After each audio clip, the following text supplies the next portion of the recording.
తనకు అడ్డు వస్తారనుకునే ఎవరిని రాష్ట్ర ముఖ్య నేత వదిలిపెట్టడం లేదు. నయానో భయానో తన దారికి తెచ్చుకునేందుకు ఆయన తన అస్త్రాలన్నీ ప్రయోగిస్తున్నారు. ఇప్పటికే ప్రభుత్వంలోని కొందరు కీలక మంత్రులపై ఉపయోగించిన ఫార్ములానే పీసీసీలోని కీలక నేతపై ప్రయోగించినట్టు తెలిసింది. ఇప్పుడు ఆ కీలక నేత ఎవరికీ చెప్పుకోలేక ఏమీ అనలేక గిలగిలా కొట్టుకుంటున్నారంటున్నారు. కరుడు గట్టిన కాంగ్రెస్ నేత అయిన ఆయన పార్టీలోకి వలస వచ్చిన వారి ప్రాబల్యం పెత్తనంపై ఇక చూసి చూడనట్టు వ్యవహరిస్తారంటూ ప్రభుత్వంలోని ముఖ్య నేతతో రాయబారం నడుపుతున్నారు. ఇంటెలిజెన్స్ శాఖ నుంచి సేకరించిన వివరాలు బయటకు వస్తే తన పరువు, తన కొడుకు పరువు గోదాట్లో కలుస్తుందని పరస్పరం సీజ్ ఫైర్ ప్రకటిద్దామంటూ సదరు నేత ప్రతిపాదించినట్టు తెలిసింది. త్వరలోనే ప్రభుత్వంలోకి వస్తానని, ఉప ముఖ్యమంత్రి పదవి వస్తుందని కలలుగన్న ఆ నేత ఇప్పుడు పరువు దక్కితే చాలనుకుంటున్నట్టు కాంగ్రెస్ పార్టీలో ప్రచారం జరుగుతుంది. తనపై, తన కొడుకుపై రాష్ట్ర ప్రభుత్వంలోని ముఖ్య నేత పెట్టిన నిఘాపై ఎవరికీ చెప్పుకోకపోయినా తనకు ఇబ్బంది పెట్టాలనుకున్న ముఖ్య నేత నీడ తనకు అనుకూలంగా ఉండే పెద్ద టీవీ ఛానల్లో ఘోరంగా కథనాలు రాయించిన విషయం తెలిసిందే. కథనాలు కూడా రావడంతో ఆయన మరింత భయపడ్డారు.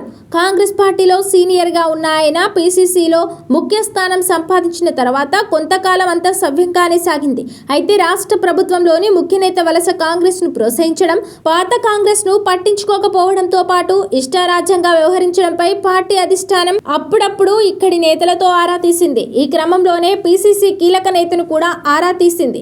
పార్టీ అధిష్టానం ఆరా తీస్తుండడంతో ఆయన ఇక్కడ జరుగుతున్న తతంగాన్ని అధిష్టానానికి చెప్పాడు. అధిష్టానంలోని కోవట్ ఆ విషయాన్ని ప్రభుత్వ ముఖ్య నేతకు చేరవేయడంతో ఇక అప్పటి నుంచి ముఖ్య నేత ఆయనపై పగబట్టారు. నిఘా వర్గాలకు చెప్పి పీసీసీ నేత కదలికలను తెలుసుకుంటూ వస్తున్నాడు. ప్రతి కదలికను రికార్డు చేయించాడు. వారంలో కనీసం ఒక్క రోజైనా ఎల్బీ నగర్ కు ఆయన వెళ్లడం, లక్డీ కపుల్లోని ఓ అపార్ట్మెంట్ కు ఆయన వెళ్లిన సీసీటీవీ ఫుటేజీని కూడా సేకరించినట్టు తెలిసింది. దాన్ని ఆసరా చేసుకుని ప్రభుత్వ నేత పీసీసీ నేతను హెచ్చరించినట్టు ప్రచారం జరుగుతోంది. అంతేకాదు ఆయన కొడుకు రియల్ ఎస్టేట్ వ్యాపారం చేస్తుంటాడు. దీనికి సంబంధించి నార్సింగి పరిధిలో ఓ వివాదం జరిగింది. ఆ వివాదాన్ని ఆసరాగా చేసుకుని పీసీసీ నేతను ప్రభుత్వ ముఖ్య నేత షాడో బెదిరించినట్టు తెలిసింది. ఈ వివాదంలో స్థానికంగా పీసీసీ నేతకు దగ్గరగా ఉండే పోలీస్ అధికారిపై కూడా గురిపెట్టారు. ఆయనపై ఏసీబీ దాడులు చేయిస్తామని కూడా బెదిరించారు. కొడుకు రియల్ ఎస్టేట్ దందా బంద్ పెట్టించాలని చెప్పడంతో ఏం చేయాలో పాలుపోలేదు.